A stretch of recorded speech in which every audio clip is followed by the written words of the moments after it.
नमस्कार दोस्तों, बहुत बहुत स्वागत है आप सभी का आपके अपने परिवार गवर्नमेंट एजुकेशन में। तो दोस्तों चलिए हम आगे के क्वेश्चन डिस्कस करते हैं।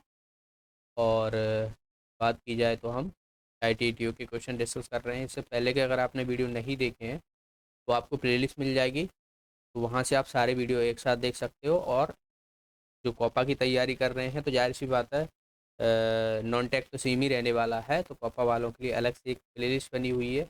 इससे पहले के टेक्निकल का पोर्शन थ्योरी भी डला हुआ है, आप प्लेलिस्ट में जाओगे तो वहाँ पर जो है वो सारे वीडियो मिल जाएंगे। तो चलिए देखिए, बिना देरी के हम स्टार्ट करते हैं और फर्स्ट क्वेश्चन की तरफ मूव करते हैं।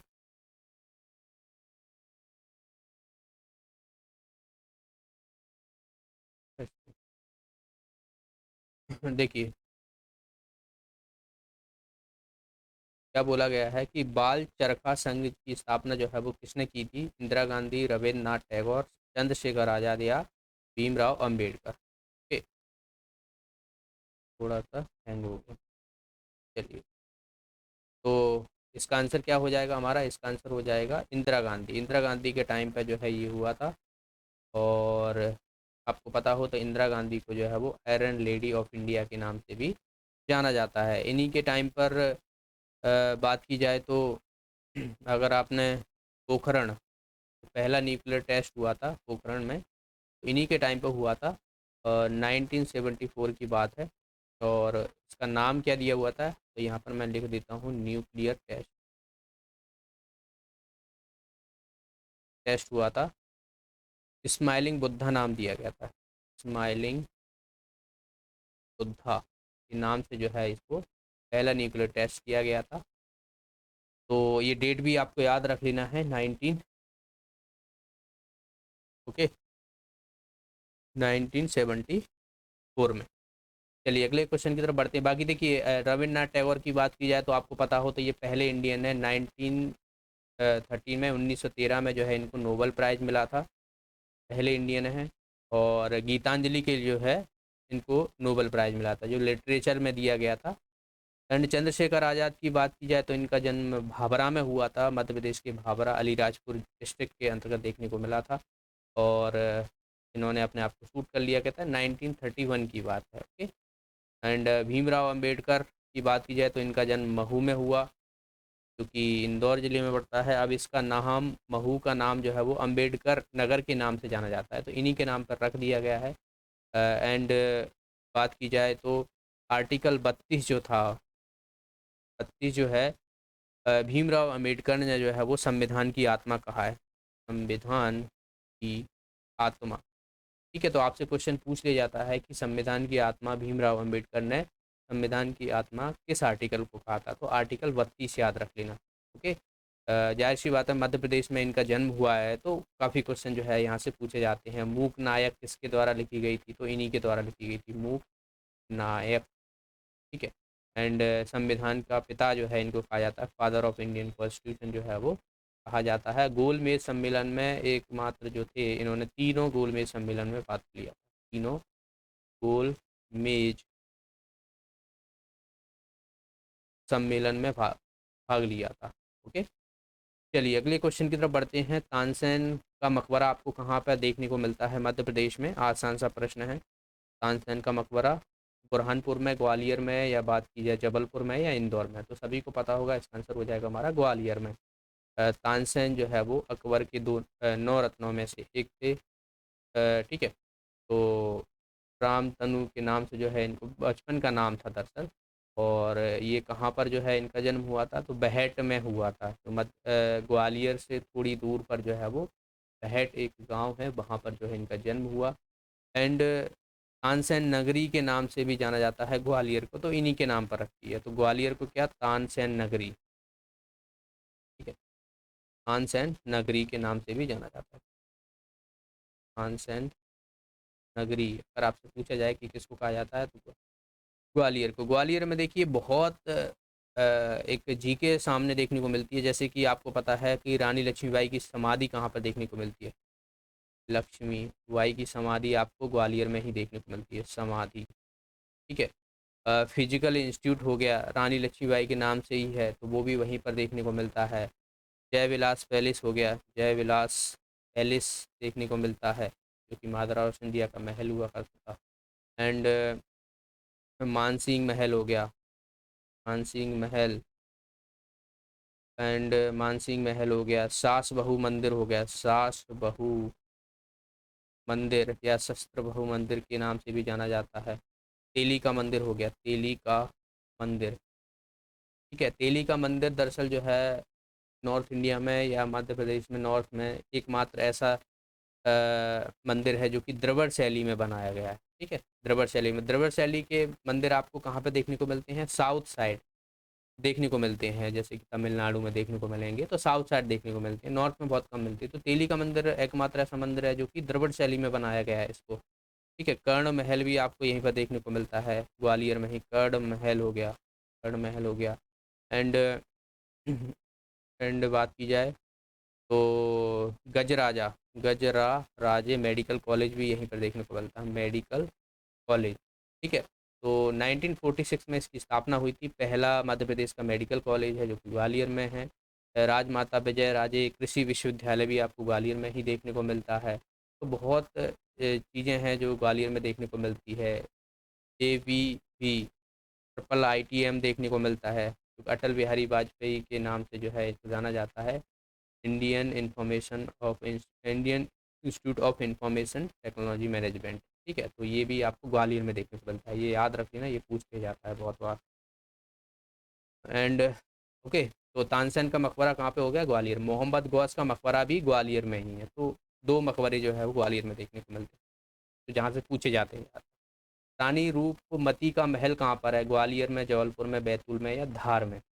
तो रानी रूपमती का महल जो है ये धार जिले में देखने को मिलता है। धार जिले में एक जगह है मांडू, तो मांडू को जो है वो आनंद की नगरी, आनंद की नगरी या सिटी ऑफ जॉय के नाम से जो है जाना जाता है। तो आनंद की नगरी मतलब सिटी ऑफ जॉय। यहाँ पर आपको खरबूजा महल देखने को मिलता है, खरबूजा महल। यहाँ पर बहुत सारे महल हैं, बाज बहादुर महल देखने को मिलता है, बहादुर महल हो गया, जहाज महल हो गया, जहाज महल हो गया, मछली नगरी के नाम से भी जाना जाता है। ओके, तो ये भी थोड़ा याद रख लेना, बिहार में बहुत सारी जो है चीज़ें हैं जो कि पूछ ली जाती हैं। ठीक है, तो पहले जो जैसे कि मांडू था, जो मुगल काल में इसका नाम हुआ करता था वो सादियाबाद के नाम से जाना जाता था। तो मांडू को पहले मुगल काल में, मुगल काल में सादियाबाद के नाम से जो है इसको जाना जाता था। तो ये भी क्वेश्चन पूछा गया है, तो याद रख लेना। यहाँ पर बाघ की गुफाएं देखने को मिलती हैं, इम्पोर्टेंट क्वेश्चन है ये। बाघ की गुफाएं जो पहले 9 हुआ करती थी, लेकिन अब तो 5 के करीबन बची हुई है बाघ की गुफाएं।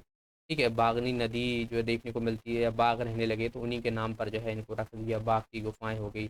एक क्वेश्चन पूछा गया था कि भोजशाला कहाँ पर है? भोजशाला, तो ये भी कहाँ पर देखने को मिलती है? धार में देखने को मिलती है, भोजशाला हो गया। एंड मस्जिदों में आपको देखने को मिलेगी, लाट की मस्जिद होगी, लाट की मस्जिद। ठीक है, लाट की मस्जिद, लाट की मस्जिद, कमाल मौला मस्जिद, कमाल मौला मस्जिद, ये भी आपको यहीं पर देखने को मिलती है। और पीतमपुर जो औद्योगिक क्षेत्र है, तो ये भी धार जिले में ही है। ठीक है, और धार का किले का निर्माण अगर आपसे पूछ लिया है, तो धार के किले का निर्माण मोहम्मद बिन तुगलक के द्वारा करवाया गया। ठीक है, मोहम्मद बिन तुगलक के द्वारा। तो ये कुछ क्वेश्चन है जो कि धार से पूछ लिए जाते हैं, ये स्ट्रैटेजी के है, इसको आपको याद करना ही करना है, आप किसी भी एग्जाम की तैयारी कर रहे हो मध्य प्रदेश में तो। ठीक है, अगला क्वेश्चन देखिए, निम्नलिखित में से कौन सा आयोग भारत की संवैधानिक व्यवस्था में सुधार के लिए 1928 में लाया गया था? तो 1928 में देखिए, हंटर कमीशन होगा, या साइमन कमीशन, कैम्बेल कमीशन, या सेडलर कमीशन। तो आपको पता है 1928 में भारत में जो है वो साइमन कमीशन आया था, और साइमन गो बैक के नारे भी लगे थे, है ना? तो ये कहाँ पर आया था? मुंबई में आया था, ये भी कभी कभी पूछ लिया जाता है। तो साइमन कमीशन 1928 में कहाँ पर आया था? तो मुंबई में आया था। ठीक है, मुंबई में आया था, और ये स्टैनली करके जो था उसके द्वारा ये भेजा गया था, साइमन कमीशन, या उसके द्वारा बनाया गया था, तो उसके द्वारा भेजा गया था, स्टैनली करके था। तो ये भी पूछ लिया, अगर थोड़ा डीप में पूछा जाएगा तो ये भी पूछ लिया जाता है कि साइमन कमीशन किसके द्वारा भेजा गया? तो स्टैनली के द्वारा भेजा गया। तो स्टैनली। ठीक है, आगे और भी नाम है, थोड़ा सा मुझे अभी याद नहीं आ रहा, तो स्टैनली करके याद रख। अगला क्वेश्चन देखिए, सेबेस्टियन वेटेड किस देश के बेहतरीन रेसर ड्राइवर हैं? तो ये कुछ क्वेश्चन देखिए, कुछ क्वेश्चन तो ऐसे क्वेश्चन होंगे जो आपसे बाउंसर जाएंगे, सीधा सीधा सर के ऊपर से जाएंगे। ठीक है, तो ऐसे क्वेश्चनों पे हमें ज़्यादा ध्यान नहीं देना है। ठीक है, अगर बनता है तो अच्छी बात है, वरना आपको तुक्का तो लगा के आना ही है, माइनस मार्किंग रहती नहीं है। तो ये जर्मनी के थे। ओके, तो शायद ही ये किसी का सही होगा, तुक्का में ही सही होगा, या किसी को कोई भाई रेसर का, रेसिंग का बहुत शौक रखता होगा तो उसको पता होगा, जनरली जो है वो नहीं पता होगा किसी को। ये जर्मनी के थे। अगला क्वेश्चन देखिए यहाँ पर, ए क्यू आई। ठीक है, ए क्यू आई की गणना जो है वो कितने प्रस्तुत मानों में की जाती है? 4, 6, 8 या 10 में? तो ये 8 मानक हैं। ठीक है, टोटल जो है वो 8 देखने को मिलते हैं। जैसे कि पर्टिकुलर मैटर साइज हो गए, जो पार्टिकल्स के साइज होते हैं वो मैटर करते हैं। ठीक है, तो उसमें भी 2 कैटेगरी होती हैं, लेस देन, यहाँ पर देखिए साइज लेस देन दिया हुआ है, N2O हो गया, SO2 हो गया, CO हो गया, ओजोन हो गया, NO3 हो गया, PV हो गया। तो 1, 2, 3, 4, 5, 6, 7, 8 हो गया। तो 8 हो गए। देखिए कहीं कहीं आपको 6 भी देखा मिल जाता है कि भाई 6 होते हैं। तो अब ये तो ऑप्शन के ऊपर डिपेंड करता है। जहाँ तक है मुझे याद है, इससे पहले भी शायद ये क्वेश्चन पूछा गया था, उसमें 6 ऑप्शन था, 6 आंसर था उसमें। अब यहाँ पर 8 दिए हुए हैं। तो अगर आप एनसीईआरटी के हिसाब से चलोगे ना, तो आप 8 लगा देना यहाँ पे। ठीक है, तो कोई भी क्वेश्चन अगर आप करते हो तो एनसीईआरटी में आप ज़रूर चेक कर लिया करो, ये साइंस का क्वेश्चन है, तो भाई एक बार जो है वो इस पे भी ध्यान दे देना। अगला क्वेश्चन देखिए यहाँ पर, आमतौर पर ऐसा कहाँ जाता है कि एक व्यक्ति उच्च रक्तचाप से पीड़ित है यदि उसका ब्लड यानी बीपी, ब्लड प्रेशर जो होता है रीडिंग इससे अधिक होती है? तो भाई किसी का बीपी हाई हो जाता है ना, यहाँ पर क्या हाइपरटेंशन बोला गया, तो बीपी हाई हो गया मतलब। देखिए नॉर्मल जो व्यक्ति रहते हैं उनका ब्लड प्रेशर कितना होता है? 120 से 180 रहता है, 120/80 होता है। जिसमें बात की जाए तो ये सिस्टोलिक रहता है, ये सिस्टोलिक, ये डायस्टोलिक रहता है। ठीक है, तो अब बीपी हाई है तो जाहिर सी बात है 120 से ऊपर होना चाहिए और 80 से ऊपर होना चाहिए। तो ऑप्शन देख लो यहाँ पर, ये तो 120 से नीचे है, तो ये भी नहीं होगा, ये भी नहीं होगा, ये नॉर्मल होता है। तो 140/90 यानी ये हाई हो गया। तो हमारा आंसर हो जाएगा इसका डी ऑप्शन। तो ये थोड़ा ट्रिकी क्वेश्चन था कि आपको पता है कि नॉर्मल हमारा ब्लड प्रेशर जो रहता है वो 120/80 रहता है। अगर किसी का हाई जाता है तो जाहिर सी बात है इससे वैल्यू अधिक हो जाएगी, तो एक ही ऑप्शन है ऐसा। अगला क्वेश्चन देखिए यहाँ पर, मिथाइल प्रोपेन गैस का एक आइसोमर है। तो प्रोपेन, देखिए प्रोपेन हमें दिया ही है पहले से, मिथाइल प्रोपेन, ब्यूटेन में 4 होते हैं, है ना? अच्छा, मिथाइल ब्यूटेन, ठीक है ठीक। देखिए, तो यहाँ पर आप देखोगे ऑप्शन है N propane, N butane, N pentane, N hexane. तो ये वैसे आपको आई ब्यूटेन भी लिखा मिल जाता है, आई ब्यूटेन। ठीक है, तो आंसर जो है इसका हो जाएगा हमारा सी ऑप्शन, क्योंकि मिथाइल और प्रोपेन, मिथाइल CH4 मीथेन हो जाता है। तो ये जाहिर सी बात है, मिथाइल बोला गया, प्रोपेन बोला गया, तो 4 जो है वो कार्बन देखने को मिल रहे हैं हमें। और 4 कार्बन किस में होते हैं? ब्यूटेन में होते हैं। इसमें 3 होते हैं, इसमें 4 होते हैं, पेंटा में 5 होते हैं, हेक्सा में 6 होते हैं। तो थोड़ा यहाँ पर ये प्रोपेन और मिथाइल भी मिक्स है, तो जाहिर सी बात है 4 कार्बन देखने को मिलेंगे, क्योंकि हमें एन ब्यूटेन मिलते हैं। तो आंसर जो है इसका बी ऑप्शन हो जाएगा। बी ऑप्शन हो जाएगा। अगर आपको इसका फार्मूला भी पूछ लिया तो C4H10 होता है, C4H10। अगला क्वेश्चन देखिए, संयुक्त राष्ट्र द्वारा किस वर्ष को जैव विविधता के अंतर्राष्ट्रीय वर्ष के रूप में नामित किया गया था? थोड़ा ये स्टैटिक है, कभी कभी पूछ ले जाता है, थोड़ा याद रखें। 2010 में ये किया गया UN ने, international year of biodiversity, by UN। अगला क्वेश्चन है, bone S content, bone S जो रहती है, हड्डी की राख खा जाए अगर हिंदी में देखा जाए तो बोन ऐसी बोलते हैं उसको। ठीक है, तो ये गैस किस से बनी होती है, किस में होती है? ये कैल्शियम ऑक्साइड, फॉस्फोरिक एसिड, या कैल्शियम फॉस्फेट, या कैल्शियम हाइपोफॉस्फेट। तो ये हमारी जो रहती है कैल्शियम ऑक्साइड रहती है। ओके, कैल्शियम ऑक्साइड जो है वो इसका आंसर हो जाएगा। हमारी जो हड्डियाँ होती हैं उसमें कैल्शियम ज़्यादा रहता है, कैल्शियम ज़्यादा रहता है। रहता तो फॉस्फेट भी है, कैल्शियम ज़्यादा रहता है, लेकिन कैल्शियम ऑक्साइड जो है बोन एस होता है, आस होता है, राख होती है। तो थोड़ा वो जो है वो याद रख ले। अगला क्वेश्चन है यहाँ पर, अधिकतम संख्या क्या है कि आईपी एड्रेस के चार हिस्सों में से प्रत्येक में हो सकता है। देखिए आईपी एड्रेस के होते हैं 4 हिस्से होते हैं। अब मैंने आपको ऑलरेडी पहले भी बताया हुआ है कि आईपी एड्रेस जो रहता है हमारा 0 से लेकर 255 के बीच में रहता है। ठीक है, तो अधिकतम संख्या क्या हो सकती है, तो वही 255 रह सकती है। ये तो मतलब कम हो गई, 255 से ये ज़्यादा हो गई, ये भी ज़्यादा हो गई, तो आंसर जो है इसका हमारा हो जाएगा बी ऑप्शन। और आईपी एड्रेस आपको पता है ABCDE कैटेगरी में जो है वो बांटा गया है। अगला क्वेश्चन देखिए यहाँ पर, निम्नलिखित में से कौन सा कथन सत्य है। क्वेश्चन को थोड़ा ध्यान से पढ़ना है, घबराना नहीं है, ठीक है ना, कि क्वेश्चन बड़ा हो गया तो घबरा जाते हैं। क्वेश्चन में क्या लिखा है, रीड, पहला ऑप्शन है यहाँ पर सत्य हमें फाइंड करना है। रीड या राइट हेड को एक सेक्टर से दूसरे सेक्टर में जाने के लिए लगभग लगने वाले समय को सीक टाइम कहते हैं। ठीक है, देखिए सीक टाइम क्या होता है, ये सेक्टर नहीं, ये डिस्क रहता है। एक डिस्क से अनोदर डिस्क में जाओगे तो उसे सीक टाइम बोलते हैं हम। ठीक है, तो यहाँ पर तो सेक्टर बोला है, आपको पता है डिस्क जो रहती है हमारी CD कहा जाए तो उसमें सेक्टर रहते हैं बहुत सारे। तो एक डिस्क के दूसरे डिस्क में जाने पर जो रहेगा वो सीक टाइम कहलाएगा, जबकि यहाँ पर सेक्टर बोला गया तो ये गलत हो जाएगा हमारा। रोटेशनल लेटेंसी रिक्वेस्टेड सेक्टर तक पहुँचने के लिए केवल रीड हेड द्वारा लिया जाने वाला समय होता है। तो ये भी ये बात की जाए तो सेक्टर का रहता है इसमें भी।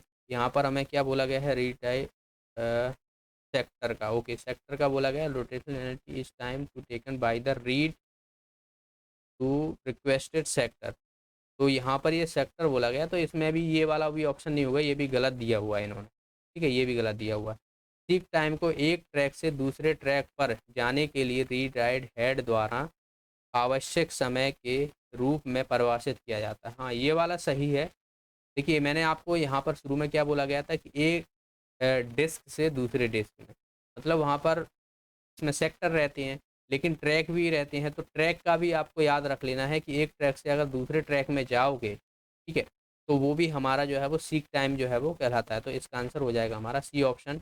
और लास्ट दिया हुआ है seek time proportionally directly proportional to performance. Directly proportional नहीं होता, इनवर्सली प्रोपोर्शनल होता है।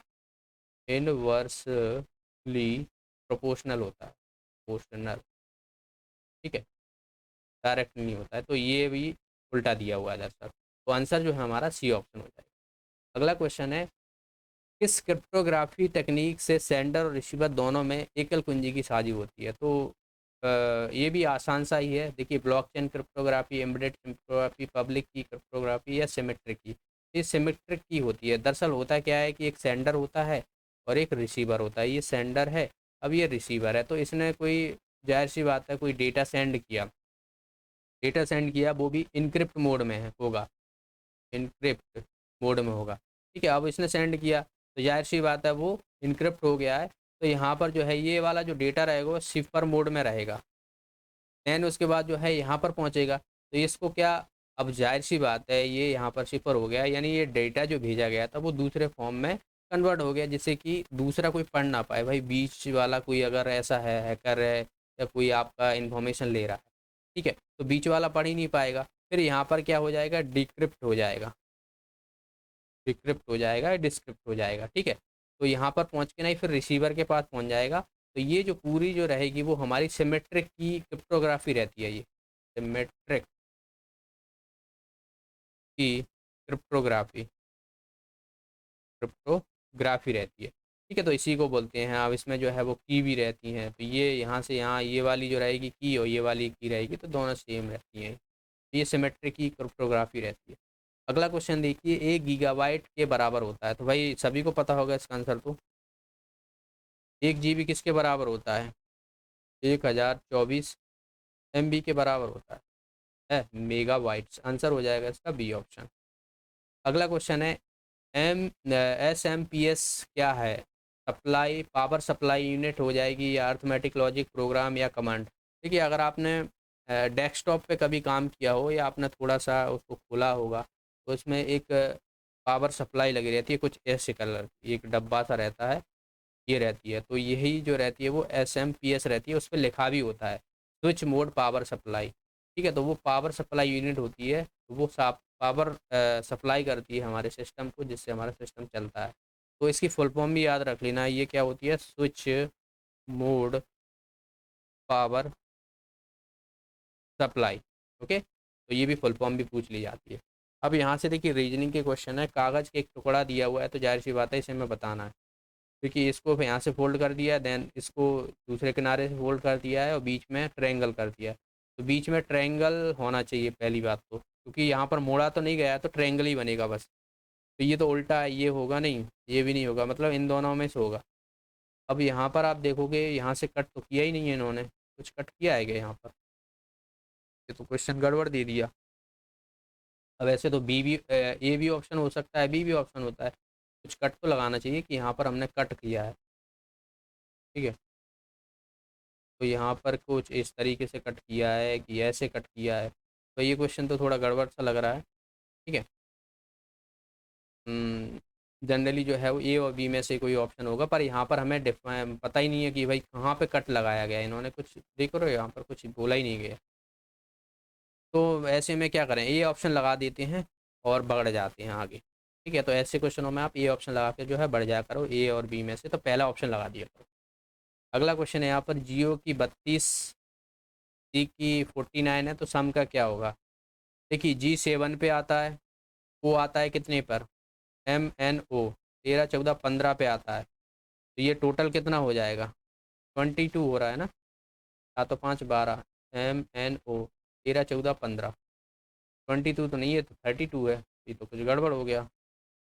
हम एक काम क्या करेंगे, उल्टा करेंगे, जैसे कि ABCD होती है, तो एक्स कितने पे आता है, XYZ कितने पे आता है, 26 पे, तो हम इसको उल्टा गिनेंगे, मतलब ए 26 से गिनेंगे। तो जैसे कि अगर मैं करूँ यहाँ पर ABCDEFGHIJKLM, तो ये 26 25 24 23 22 21 और ये 20, तो जी हमारा 20 पे आ जाएगा। और उसके बाद कितने पे देखिए, तो MNO, तो ये 13 पर, तो ये 12 पे आ जाएगा हमारा, तो वो हमारा कितने पे आ जाएगा, 12 पे। अब इन दोनों को जोड़ो तो ये 32 आ रहा है, मतलब हमारा उल्टा चल रहा है इसमें। तो इसमें भी ऐसा ही उल्टा होगा, आप चेक करोगे आ जाएगा। तो अब इसको देख लेते हैं, SOM को, ये भाई कितने पे है, देखिए 22 पे है, तो ये 22 प्लस M कितने पे हो जाएगा हमारा, 13 14 पे हो जाएगा ये M। O कितने पे हमारा है, 12 पे है। और S कितने पे है, S MNOPQRS, तो ये कितना पा था, 13 12 और 11 10 9 और 8 प्लस 8 हो जाएगा, तो ये 20 हो गया। और ये कितना हो जाएगा हमारा, 36 ये हो जाएगा, तो 56 हो जाएगा आंसर। ये ऑप्शन इसका आंसर हो जाएगा। ठीक है, तो कॉन्सेप्ट तो आपको समझ में आ ही गया होगा कि कॉन्सेप्ट क्या है। ABCD को हमने 26 25 इस तरीके से उल्टा जो है वो गिना हुआ है। जैसे हम XYZ के हिसाब से ABCD के हिसाब से 1 2 3 गिनते हैं, लेकिन इसमें उल्टा कर दिया गया है। तो कॉन्सेप्ट यही है ना। अगला क्वेश्चन देखिए यहाँ पर, एक आदमी ने एक औरत से कहा, आपका एकमात्र भाई का बेटा मेरी पत्नी का भाई है, तो स्त्री की पत्नी से संबंध महिला कैसे होगी। भाई एक आदमी है, चलो आप में से मान लेता हूँ कि आप में से कोई आदमी है ये, एक औरत, एक आदमी ने एक औरत, अब यहाँ पर कोई औरत खड़ी हुई है, ठीक है, ये बाल बने हुए हैं इसके, ये औरत है। तो अब ये इससे बोल रहा है कि आपका एकमात्र भाई है, भाई इसका एक भाई है कोई, ठीक है, भाई एकमात्र है, भाई का बेटा, अब जाहिर सी बात है इसका एक बेटा भी है, इसकी शादी हो चुकी है, तो बेटा भी होगा, बेटा है, मेरी पत्नी का भाई है, यानी इसकी जो पत्नी है इसका भाई है, तो जाहिर सी बात है ये दोनों क्या हो गए, पति पत्नी संबंध हो गए। अब जाहिर सी बात है, ये आप देख रहे हो ये इसका भाई है, तो ये वाला जो लगा इसका ससुर लगा, और ये इसकी बहन है तो ये इसकी आंट लगी, मतलब ये इसकी बुआ लगी कह सकते हैं ना। जाहिर सी बात है ये दोनों भाई बहन है, तो ये बुआ लगी, बुआ को आंट बोलते हैं, तो इस स्त्री का संबंध इससे क्या हो जाएगा, आंट यानी बुआ, तो चाची लिखा हुआ है यहाँ पर, तो आंट बोल सकते हैं। ठीक है, आंट जो है वो आंसर हो जाएगा। ज़रूरी नहीं है कि हिंदी में जो है वो कभी कभी लिख देते हैं। तो चाची, हाँ चाची बोल, ओके, बी ऑप्शन। नेक्स्ट है यहाँ पर 30, 68, 130, 222। यहाँ पर मिसिंग नंबर है तो ये हमें बताना है। 30, 68, 130, 222, इन दोनों को देखो डिफरेंस देख लेते हैं। यहाँ पर कितने का, 38 का है। यहाँ पर देख लेते हैं 262 का है। यहाँ पर 29, 9 आएगा ना, नहीं नहीं 9 कहाँ से आएगा, 9 कहाँ से आएगा, सही है ना, 130, ठीक है, ओके। तो यहाँ से 2 ये हो जाएगा और ये कितना बचेगा हमारा, 3 है ना, तो 9 ही तो आएगा, ठीक है, 92। अब यहाँ से एक बार और कर लेते हैं भाई, यहाँ पर 4 आ जाएगा, ये कितना बचा, तो ये 24 हो जाएगा, 5 में से 3 जाएंगे, इसको 0, 30 ये हो रहा है, मतलब 6 का डिफरेंस यहाँ पर आ रहा है। अगर मैं 6 का डिफरेंस यहाँ पर भी करूँ तो मतलब यहाँ पर 36 होगा और इन दोनों का डिफरेंस जो है वो 36 होना चाहिए। तो 36 इसमें जोड़ देता हूँ, तो ये 90, मैं 36 जोड़ूंगा, 92 में 36 जोड़ूंगा तो ये कितना हो जाएगा, 8, तो ये हो गया 128। तो यहाँ पर हमारी क्या होना चाहिए, 128, इसमें जोड़ता हूँ मैं तो ये 0 हो जाएगा, 5 यानी 350 आ जाएगा।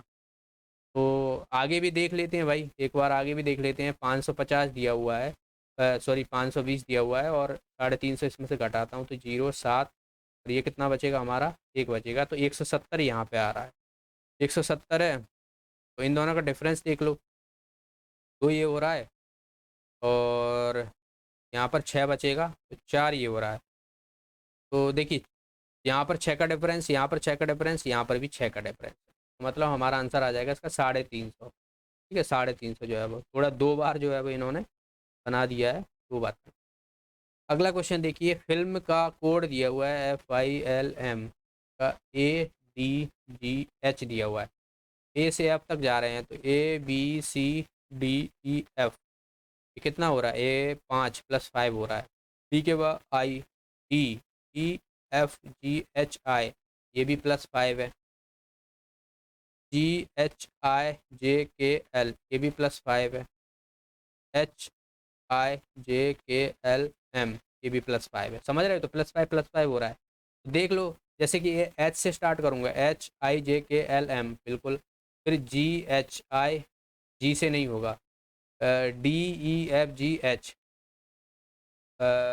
डी से तो एच आएगा ना, EFGHI, तो आंसर आ जाएगा इसका डी ऑप्शन। ओके, हमें दोनों शुरू के 2 ही अक्षर जो है वो हमें मिलाने थे, तो बाकी में तो सब में डिफरेंस दिए हुए हैं, तो आंसर आ जाएगा डी ऑप्शन। अगला ये सिंपलीफाई का क्वेश्चन है, आसानी से कर लोगे। 50 माइनस ये कितना हो जाएगा, 3 चौक 12 यानी 16, और ये कितना बचेगा हमारा, 34 बचेगा, आंसर आ जाएगा इसका बी ऑप्शन।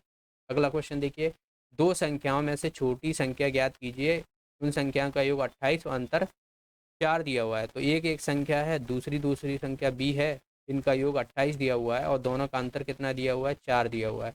हमें क्या पूछा है, छोटी संख्या बताना है। तो 2a बराबर कितना हो जाएगा, 32, यानी a की वैल्यू यहाँ से आ जाएगी 16, और जाहिर सी बात है 16 है, तो यहाँ से मैं 4 इसमें घटाऊँगा तो ये 12 बचेगा, तो आंसर आ जाएगा इसका सी ऑप्शन।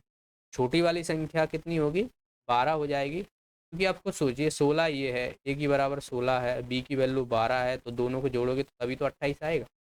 अगला क्वेश्चन, इनको देख लो भाई, देखिए 32 इंटू 18 प्लस 12 इंटू 18 और 324 है, तो ये भी तो 18 इंटू 18 ही है ना, 18 इंटू 18। तो भाई देखिए 18 तो कॉमन सम में आ ही रहा है, थोड़ा सिंप्लीफिकेशन करना थोड़ा आसान कर देते हैं, है ना। तो ये 18, तो 18 इंटू ये कितना हो जाएगा, 8 होता 10, 2 12 और 5 और 1 62, बस इनको मल्टीप्लिकेशन कर लो, लास्ट में तो 6 ही आएगा, मतलब हमारा सी ऑप्शन नहीं होगा, ए ऑप्शन नहीं होगा, इन दोनों में से कोई होगा। तो ये 620 ये हो गया, 8 दूना 16, हाथ से लगा 1, 8 छंग 48, 48 49, 6 1 1 1, 11 16 आ जाएगा, आंसर आ जाएगा इसका डी ऑप्शन।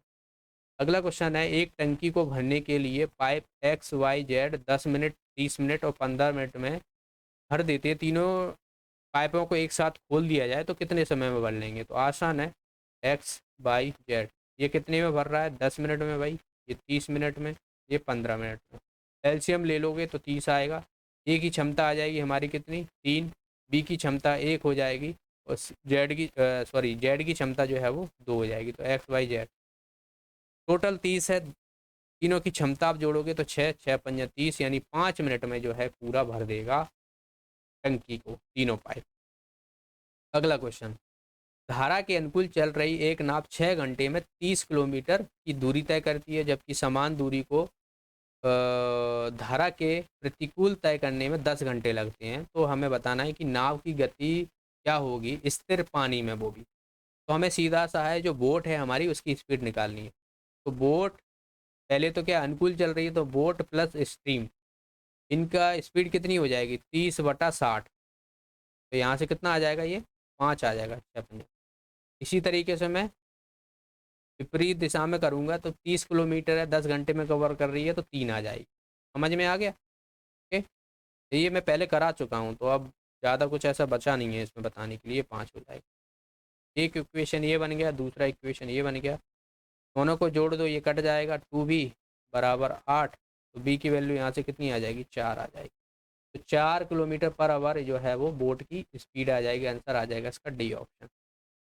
तो ये थे दोस्तों आज के क्वेश्चन। आई होप आपको सारे क्वेश्चन अच्छे से समझ में आए होंगे। वीडियो अच्छा लगा तो वीडियो को आप लाइक ज़रूर कर दिया करें। आपका लाइक, और कोई भी डाउट है तो कमेंट भी कर लीजिएगा। एंड चैनल पे नए हो तो चैनल को ज़रूर सब्सक्राइब कर लेना। आपका चैनल पे लाइक और एक्टिव रहना, वीडियो को शेयर करना हमें मोटिवेट करता है। तो बाकी के जो शिफ्ट के बचे हुए हैं उनको हम फटाफट से जल्दी जो है वो कवर करेंगे। एंड कुछ लोग पूछ रहे थे कोर्स वगैरह की या वैसा कुछ है, तो देखिए भाई, अभी जो भी क्लासेस रहती हैं यूट्यूब पर रहती हैं, फ्री रहती हैं, और आप समझ सकते हो कि जो मैं पढ़ाता हूँ आपको पसंद आता है आपके कमेंट देख के। तो आपको इसी तरीके से तैयारी करनी है। एंड आपका जब तक पेपर नहीं हो जाएगा फ़िलहाल तब तक हम साथ हैं। और आपको अपनी जो प्रिपरेशन है, जो आपने पढ़ा हुआ है, उसको रिवीजन करना बहुत ज़रूरी है। ठीक है, तो मिलते हैं नेक्स्ट वीडियो में, तब तक के लिए बहुत बहुत धन्यवाद।